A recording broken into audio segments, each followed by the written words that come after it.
Bismillah, alhamdulillah, la haula wa la quwwata illa billah. Amma ba'du. Sahabat At-Taqwa, pendengar Radio Maritim 102,6 FM dimanapun berada, alhamdulillah bersyukur kita pada sore hari ini kembali bertemu di sebuah acara yang sangat penting tentunya, bersama dengan Masjid Raya At-Taqwa Kota Cirebon. Jadi sore hari ini di waktu asar, di waktu yang sangat penting. Jadi sedemikian pentingnya waktu asar, sedemikian spesialnya waktu asar, sedemikian hingga Allah Subhanahu wa taala dalam satu sumpahnya menggunakan waktu asar, wal asri, demi waktu asar, demi masa ya. Jadi sebagaimana kita tahu waktu asar itu adalah waktu yang memiliki keistimewaan sendiri ya. Waktu yang sudah sangat tenang ya. Jadi kalau siang hari mungkin masih begitu sibuk, begitu panas, orang masih dengan aktivitas pekerjaannya. Nah di waktu asar itu sudah mulai lengang, sudah mulai tenang, orang sudah pulang dari kantornya, orang kemudian mulai ingin beristirahat. Di waktu yang tenang itulah sebagian orang kemudian terlena, terlupa, tapi kemudian sebagian orang lainnya mengambil waktu yang sangat tenang itu untuk melakukan refleksi, perenungan, melakukan, termasuk salah satunya adalah melalui mendengarkan kajian-kajian seperti sore hari ini.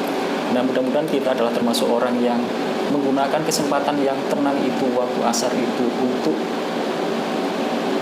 melakukan refleksi, meningkatkan kualitas pengetahuan kita dan seterusnya. Bukan termasuk orang yang kemudian terlena dengan waktu yang sangat tenang itu. Jadi alhamdulillah melalui Radio Maritim FM memfasilitasi untuk kita semuanya mendengarkan kajian-kajian yang tentunya sangat penting. Nah sore hari ini di tema tentang parenting ya, tentang orang tua. Jadi saya membawakan sebuah tema khusus, yaitu berbicara bersama anak. Jadi sebelumnya saya sudah pernah di radio ini berbicara tentang memuliakan anak, dan saya juga sudah pernah berbicara di radio ini tentang mendoakan anak. Nah sore hari ini secara khusus saya ingin berbicara tentang berbicara bersama anak. Nah tadi sudah diawali oleh host, oleh pengantar Bapak Agam. Jadi berbicara itu gampang-gampang susah ya. Dengan siapa kita berbicara? Boleh jadi ada orang dewasa yang begitu mudah, begitu piawai, lancar berbicara dengan sesamanya, sesama orang dewasa, tetapi kemudian mungkin mengalami kesulitan-kesulitan ketika menghadapi anaknya sendiri atau berbicara bersama usia anak-anak. Nah, sehingga perlu orang tua itu memiliki kemampuan-kemampuan atau skill terkait bagaimana berbicara dengan anak kecil atau usia anak-anak. Nah, berbicara bersama anak itu adalah sebuah kesempatan yang sangat mahal ya. Apalagi hari ini ya. Jadi hari ini banyak orang merasakan bahwa berbicara bersama keluarga itu adalah sesuatu yang sangat mahal ya. Jadi semahal-mahalnya sembako mungkin hari ini orang sebenarnya merasakan lebih mahal kebersamaan bersama keluarga, berbicara bersama keluarga. Apalagi terutama adalah keluarga-keluarga yang sangat sibuk. Jadi orang tua yang begitu sibuk, ayahnya sibuk, ibunya adalah juga wanita karir dengan kesibukannya, sehingga kemudian sang anak tidak begitu banyak mendapatkan kesempatan untuk berbicara bersama orang tuanya. Atau sebaliknya, orang tua mungkin tidak begitu banyak waktu untuk membersamai anak-anaknya. Dan jadi hari ini kita banyak menyaksikan begitu mahalnya sebuah kebersamaan. Termasuk salah satunya kebersamaan itu adalah dalam bentuk berkomunikasi, berbicara bersama keluarga. Nah, sehingga patut kita syukuri jika kita sebagai orang tua diberi kesempatan untuk bersama dengan keluarga kita. Sesibuk apapun kalau kita sebagai orang tua mampu untuk membagi waktu, membagi kesempatan bersama keluarga, maka patut kita syukuri, karena tidak semua orang tua kenyataannya adalah bisa membagi waktunya, bisa menempatkan kesibukannya, sehingga bisa mendampingi, membersamai anak-anak tercintanya dengan sangat baik. Jadi berbicara dengan anak-anak tentu saja termasuk dengan istri atau suami itu adalah sesuatu yang sangat mahal ya. Nah, begitu pentingnya berbicara dengan anak atau berdialog bersama anak. Saya menyebutnya bersama anak ya, bukan kepada anak, bukan berbicara kepada anak, tapi berbicara bersama anak. Yang itu maksudnya adalah berbicara itu bukan dari atas ke bawah, tapi berbicara itu adalah saling ya. Jadi posisinya itu tidak dari atas ke bawah, tetapi menyamping dari kiri ke kanan, kanan ke kiri. Jadi anak berbicara bersama orang tuanya, orang tua berbicara bersama anaknya. Kenapa ini penting? Karena sebagian orang tua itu memilih posisi berbicara kepada anak. Jadi dari atas ke bawah. Jadi seolah-olah anak itu adalah hanya sebagai objek untuk mendengarkan pembicaraan orang tua, bukan sebagai pasangan atau partner untuk berkomunikasi antara ayah dan anak. Nah, tentu saja yang diharapkan, yang diajarkan oleh Islam, agama kita adalah berbicara itu bersama, saling, berdialog. Jadi bukan dari atas ke bawah, tetapi saling berdialog. Misalnya adalah gambarannya sebagaimana digambarkan di dalam Al-Quran, misalnya dialog antara Nabiullah Ibrahim dengan putranya Ismail. Jadi bagaimana misalnya dalam surat As-Saffat ayat 102. Misalnya kemudian ketika Nabiullah Ibrahim bermimpi mendapatkan perintah supaya menyembelih anaknya, jadi meskipun Nabiullah itu yakin bahwa itu adalah perintah Allah, tetapi dalam rangka untuk menjalankan perintah itu, Nabiullah Ibrahim memilih untuk berdialog bersama putranya, meminta pendapatnya. Qala ya bunayya inni ara fil manami anni adbahuka fanzur madza tara. Jadi Nabiullah Ibrahim itu berbicara kepada anak, wahai anakku, sesungguhnya aku bermimpi, sesungguhnya aku diperintah untuk menyembelih. Fanzur madza tara, maka bagaimana pendapatmu? Jadi dari ungkapan ini Nabiullah Ibrahim ingin mengajak anaknya untuk berbicara, berdialog, meminta pendapat. Nah, kemudian menjawablah putranya itu, Ismail itu. Qala ya abatif alma tu'mar satajiduni insyaallahu minas sabirin. Jadi Nabi Ismail sebagai putranya yang saat itu masih remaja kemudian menjawab, wahai ayahku, maka kerjakanlah apa yang diperintahkan oleh Allah itu. Niscaya engkau akan mendapatiku sebagai orang-orang yang dalam kelompok orang-orang yang sabar. Jadi kita bisa belajar dari dialog ini ya, betapa dialog antara ayah dan anak itu begitu pentingnya, atau secara umum adalah orang tua bersama anaknya itu sangat penting ya. Jadi berdialog itu sangat penting. Jadi sangat mahal gitu. Nah, jadi tentu saja berbicara itu kalau kita kaji ya, banyak sekali ilmu-ilmu atau pengetahuan atau keterampilan yang perlu dimiliki ya. Misalnya adalah kalau berbicara pada anak itu kira-kira apa saja sih temanya yang perlu? Atau misalnya juga pertanyaannya, kalau berbicara pada anak itu bagaimana sih? Apakah bisa disamakan dengan kita berbicara dengan sesama orang dewasa? Nah, jadi ternyata banyak sekali pengetahuan-pengetahuan atau keterampilan-keterampilan yang perlu dimiliki untuk bisa berbicara dengan atau bersama anak ya. Jadi karena kita tahu bahwa anak itu adalah anak ya. Dia bukan orang dewasa dalam bentuk kecil ya. Jadi anak itu dia memiliki kekhasan sendiri, dia memiliki karakteristik tersendiri ya.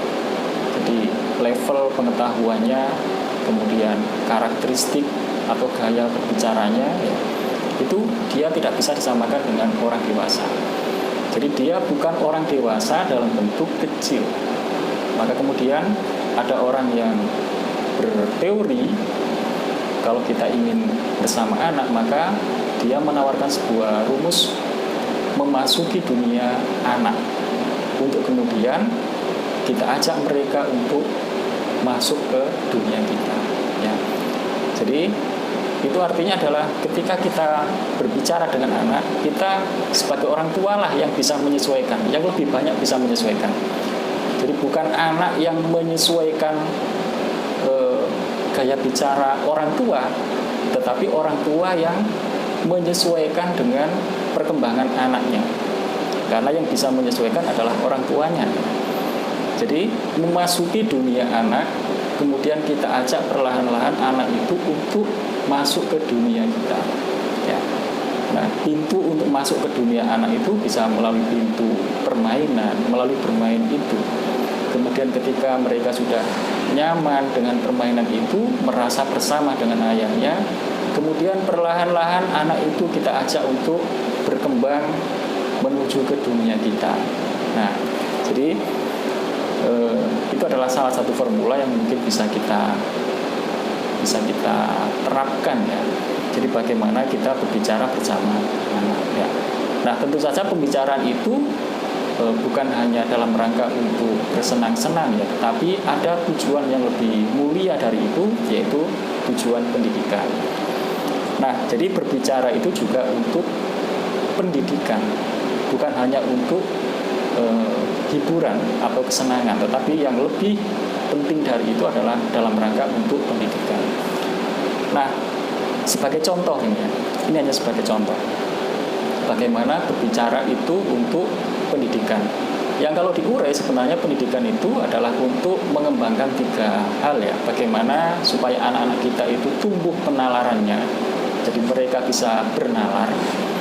Lalu yang kedua, bagaimana anak-anak kita itu kemudian bisa bersikap yang tepat, jadi memiliki bersikap yang tepat. Lalu yang ketiga, bagaimana anak-anak kita itu nanti kemudian bisa berkarya, ya. Jadi bernalar, bersikap, dan berkarya. Nah, sekarang bagaimana kita mengembangkan 3 hal itu, jadi mengembangkan bernalar, mengembangkan bersikap, dan mengembangkan berkarya, itu melalui dialog misalnya, dalam sebuah pembicaraan antara ayah dengan anak. Misalnya begini, ini yang pernah saya lakukan, ya. Ketika saya berdialog dengan anak saya yang usia kira-kira masih 7 atau 8 tahun, ya, waktu itu. Saya mengajak berdialog begini. Jadi anak saya ini ketika itu sekolah sudah kelas 2 atau 3, ya. Jadi usia 8 atau 9, ya, sekitar itu. Nah, ketika dia memiliki pengetahuan-pengetahuan dasar tentang alam semesta yang didapatkan melalui sekolahnya, kemudian saya ingin mengajak berdialog tentang pengetahuan dasar itu dengan pertanyaan begini. Nak, ada berapa planet yang diciptakan oleh Allah Subhanahu wa taala itu? Saya ingin mengawali dengan pertanyaan itu. Lalu anak saya menjawab sesuai dengan apa yang diajarkan di sekolahnya. Anak saya menjawab, ada 9. Oke, good. 9 itu apa saja? Lalu dia menyebutkan Merkurius, Venus, Bumi, Mars, Jupiter, Saturnus, Uranus, Neptunus, Pluto. Dia mampu menjawab lengkap 9. Sebagaimana itu yang diajarkan di sekolahnya, memang ada 9 planet, ya. Terus saya ingin memancing dengan pertanyaan lebih lanjut. Nah, apakah Allah itu menciptakan planet itu hanya 9 itu? Dia masih menjawab iya. Jadi seperti yang diajarkan di sekolahnya sebelumnya. Lah, saya mengacungi jempol atas jawaban itu, tapi kemudian saya ingin memperkenalkannya lebih lanjut dengan mengatakan begini. Nah, sebenarnya Allah itu menciptakan planet itu sangat banyak sekali. Jadi 9 planet itu adalah 9 planet yang diperkenalkan kepada kita, yang sudah diketahui oleh manusia, oleh ilmuwan dalam satu galaksi saja itu. Sementara Allah itu menciptakan galaksi itu banyaknya, tidak terhingga banyaknya. Sehingga planet-planet itu sebenarnya jumlahnya itu sangat banyak sekali, tidak terbatas 9 itu, bahkan mungkin tidak terhingga. Tidak ada satupun orang yang bisa menghitungnya. Itu sangat banyak. Jadi planet itu jumlahnya sangat banyak. Galaksi itu jumlahnya sangat banyak. Yang kita tahu, yang kita kenal hanya satu, galaksi Bima Sakti. Tapi di luar itu sebenarnya banyak sekali yang tidak kita ketahui. Tapi semua mengakui bahwa jumlahnya sangat banyak, bahkan tidak terhingga. Nah, lalu saya berdialog lagi, saya lanjutkan dialog itu. Nah, planet kan jumlahnya begitu banyaknya, tetapi yang ditempati manusia itu hanya satu planet, yaitu bumi. Ya. Jadi kalau Allah itu berkehendak, sebenarnya Allah itu maha kuasa. Setiap planet itu hanya ditempati satu manusia saja. Jadi satu planet hanya satu manusia, karena jumlah planet itu sangat banyak. Jadi kalau jumlah manusia di bumi ini mau disebar di planet-planet yang lain, yang setiap planet itu satu orang saja, itu bisa. Itu Allah maha kuasa, ya bisa, karena jumlah planet sangat banyak. Tetapi Allah ternyata memilih untuk menempatkan semua manusia itu dalam satu planet yang sama, yaitu bumi. Ya. Jadi sebenarnya kalau satu planet satu manusia, maka tidak ada nanti lalu orang itu menghina satu sama lain. Lalu kemudian setiap orang akan punya lahan yang seluas-luasnya, ya. Silakan dinikmati, ini satu planet satu bumi. Ya. Kamu bisa bayangin nggak kalau misalnya setiap planet itu satu orang? Enak, jadi nanti di situ luasnya silakan dinikmati semuanya, airnya dinikmati semua, kamu tidak akan disakiti orang lain, kamu tidak akan berkompetisi dengan satu sama lain dan seterusnya. Kamu bisa bayangin nggak itu enak apa nggak enak? Lalu dia merenung begitu, merenung, di satu sisi dia merasakan itu enak, tetapi di sisi yang lain kayaknya nggak enak, karena di situ pasti kesepian, pasti nggak enak, nggak ada temennya. Buat apa tanah seluas-luas itu terus nanti mau dibuat apa? Air berlimpah-limpah kayak gitu mau dinikmati sendiri terus mau buat apa? Kebutuhannya tidak. Jadi dia ternyata menyimpulkan nggak enak ternyata. Ya, jadi ini saya sebenarnya ingin menggiring, selain mengajarkan nalar, itu mengajarkan sikap. Betapa Allah menjadikan satu planet untuk semua, ternyata itu hikmahnya luar biasa. Jadi miliaran manusia itu ditempatkan dalam satu planet yang sama. Ternyata itu adalah hikmahnya luar biasa, ya. Jadi di situ diperlukan sikap-sikap saling menghormati, di situ diperlukan sikap-sikap toleran, ya, menghargai, ya, dan seterusnya. Banyak sikap di situ harus punya kemampuan komunikasi yang baik dan seterusnya, ya. Jadi ternyata dari dialog itu banyak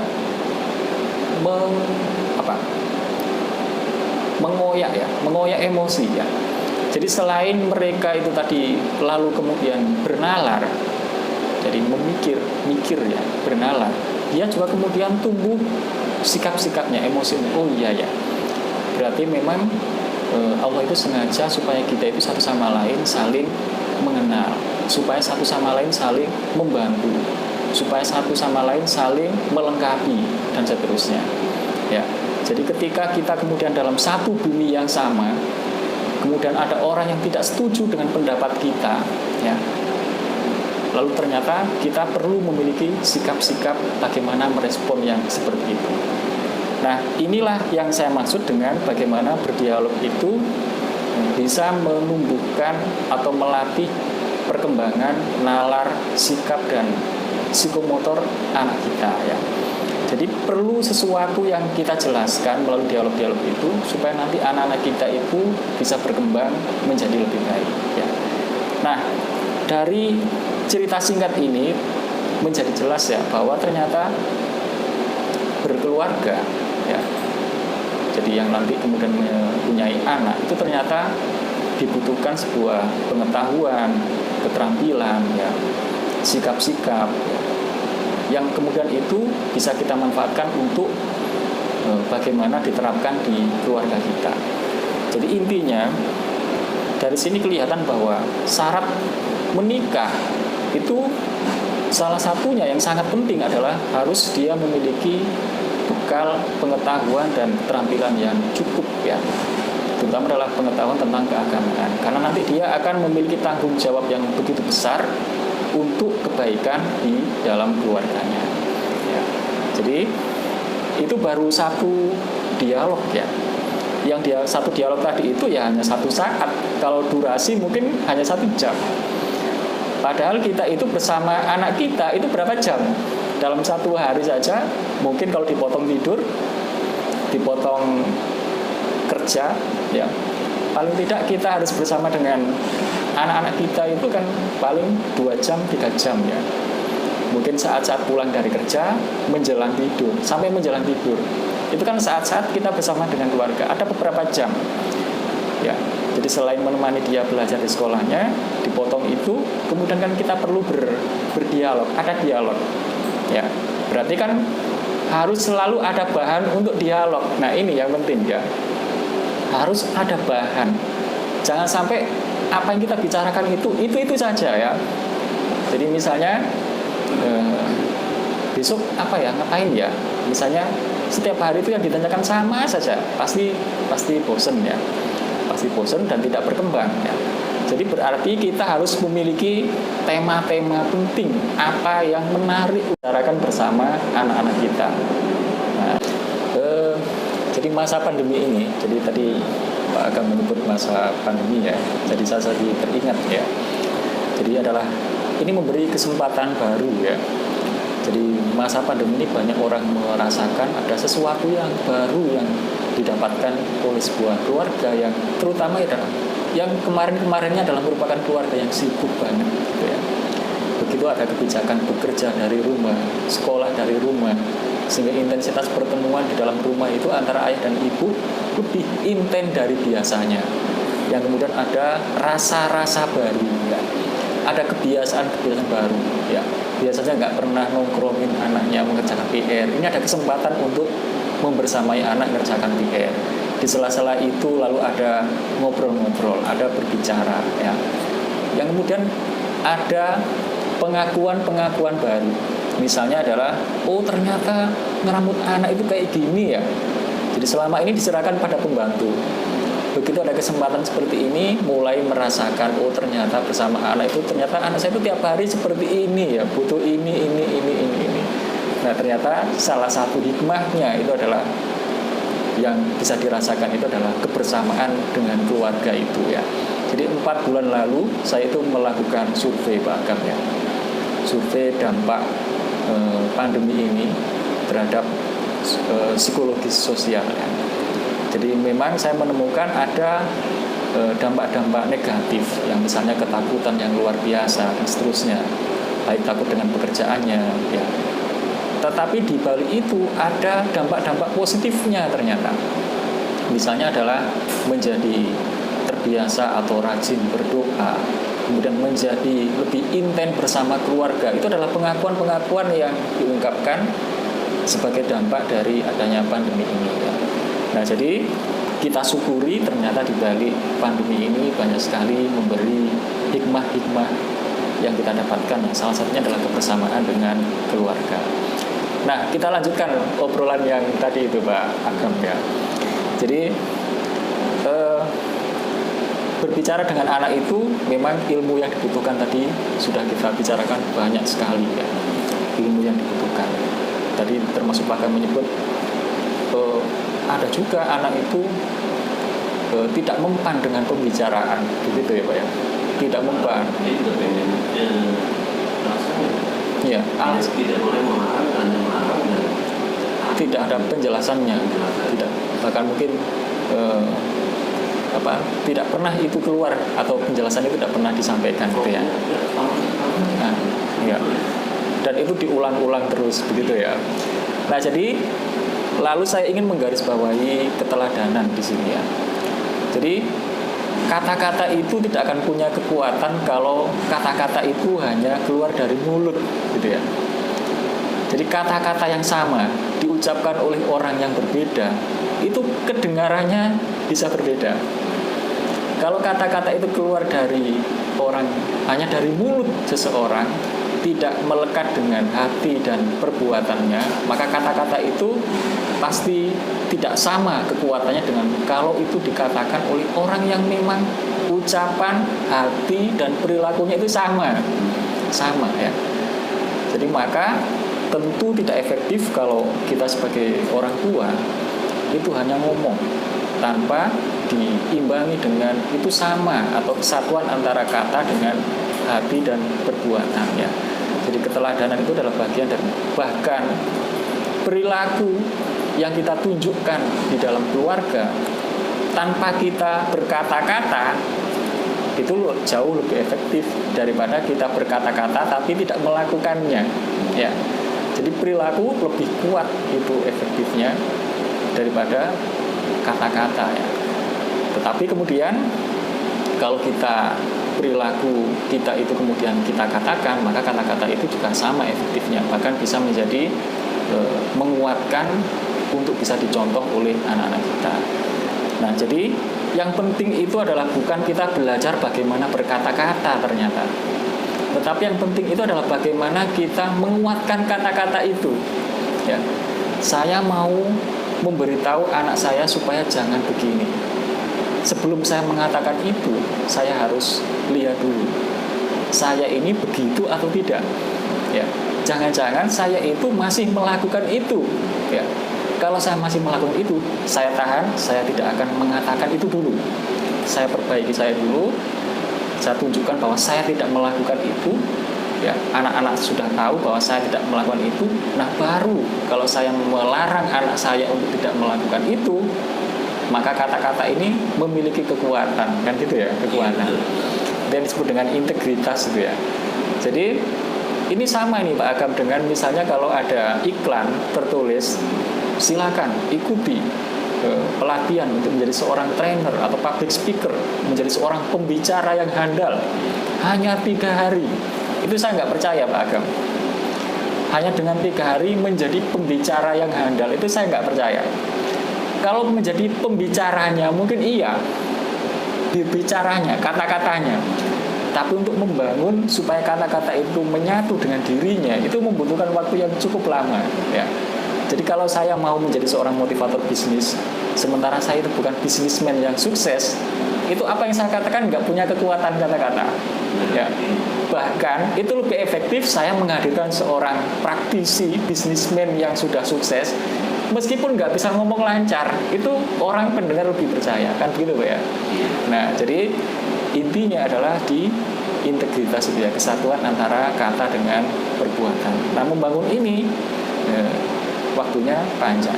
Seperti contoh lagi nih Pak Agam, saya mungkin jarang sekali, bahkan mungkin nggak pernah. Nah, ayo menjadi seorang penulis, ayo penulis buku misalnya, karena saya suka nulis buku ya. Saya mungkin secara kata-kata hampir nggak pernah lah ngomong begitu. Tapi saya hampir tiap hari itu kalau di ruangan itu menyempatkan waktu untuk menulis. Dan anak saya pastikan sempat lihat saya kalau sedang menulis, sempat lihat saya kalau membaca buku. Meskipun saya nggak ngomong, nah ayo rajin membaca, tapi saya pastikan bahwa setiap hari anak-anak saya melihat saya baca buku, melihat saya menulis ya. Nah, lagi ngapain ya? Mungkin mula-mula nanya, memang kerjaan ayah itu apa sih kan gitu ya. Nah, tapi dengan begitu Pak Agam, mereka kemudian menjadi punya kebiasaan nulis. Jadi saya nggak pernah nyuruh dia nulis, tapi dia suka nulis, saya lihat itu, suka membaca buku ya. Dan itu saya tengarai adalah karena dia sering lihat saya menulis, sering lihat saya membaca. Nah, itu yang menurut saya menjadikan kata-kata itu punya kekuatan ya. Bahkan mungkin tanpa kata-kata. Nah, jadi poin yang tadi itu adalah terkait dengan keteladanan ya. Jadi berbicara itu bukan hanya tentang kata-kata, tapi juga adalah tentang integritas perilaku itu ya, perilaku. Ya, tapi kalau misalnya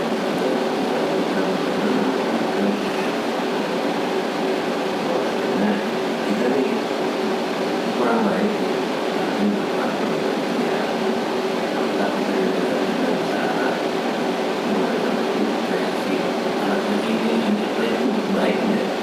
membandingkan dengan anak orang lain dengan saudara kita. Kamu sudah kayak si Anu, ini si Anu, apa namanya tidak sih? Bagaimana cara kita bisa dia tuh? Oh iya. Oh iya. Itu teorinya banyak ya. Membandingkan membandingkan ya. Ibu mamanya bisa aja, saya kan nggak beda sama dia dibandingkan sama dia loh. Iya. Terkait itu teorinya banyak Pak. Jadi kalau saya itu menganut teori yang mengatakan begini, kita itu tidak harus membandingkan satu orang dengan orang lain. Kita itu hanya harus membandingkan kondisi kita hari ini dengan hari kemarin. Itu juga yang diajarkan dalam Islam. Jadi kalau kita sebagai guru, muridnya ada 40, A, B, C dan seterusnya namanya itu, maka kalau saya mengikuti teori, jangan membandingkan antara A, B, C, D masing-masing antar siswa. Tapi bandingkanlah setiap siswa itu kondisi dia masing-masing hari ini dengan hari kemarin. Apakah dia menjadi lebih baik dari kemarin atau tidak?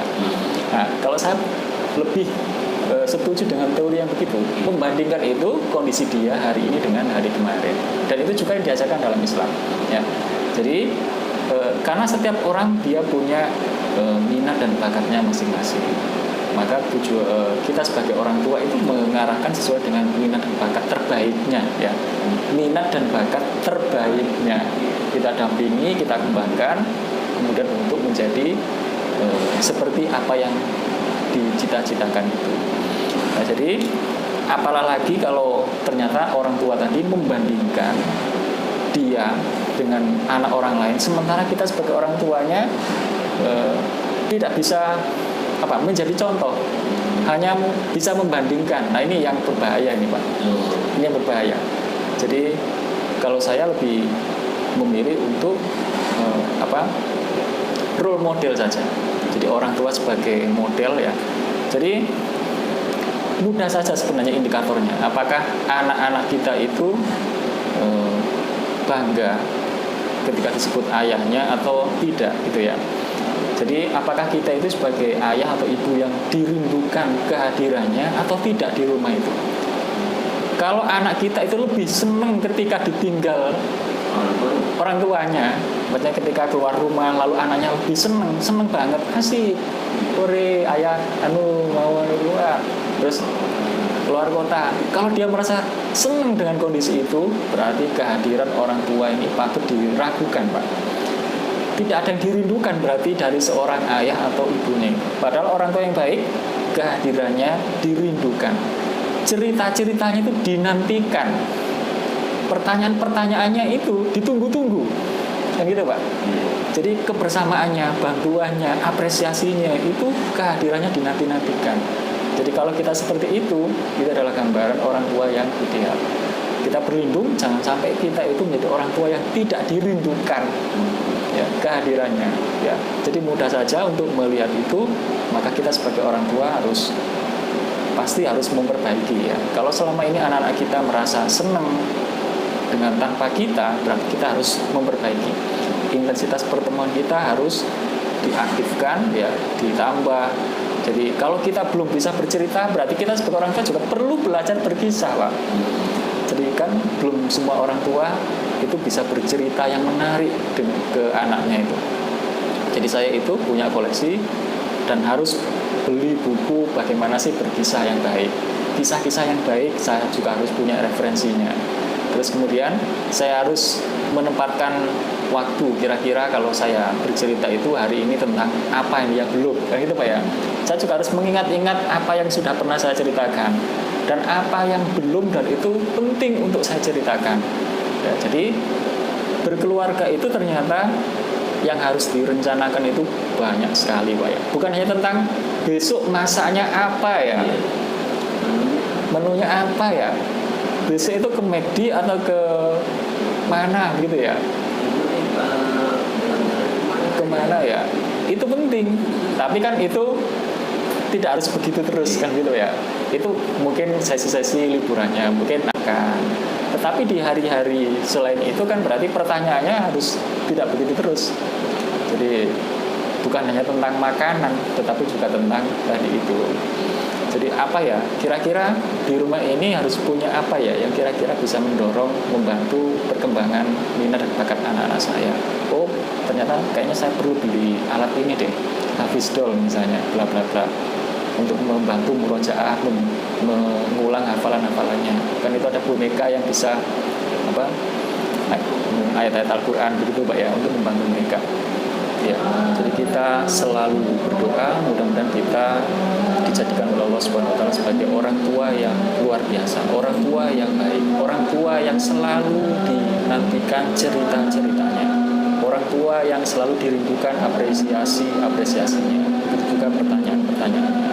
Kita berlindung semoga kita bukan orang tua yang sebaliknya, yang tidak dirindukan oleh anak-anak kita. Mudah-mudahan kita dijadikan oleh Allah Subhanahu wa taala sebagai keluarga yang baik. Diam-diam kita sebagai orang tua mendoakan anaknya, begitu juga anak-anak kita diam-diam mendoakan kita sebagai orang tuanya. Amin ya rabbal alamin.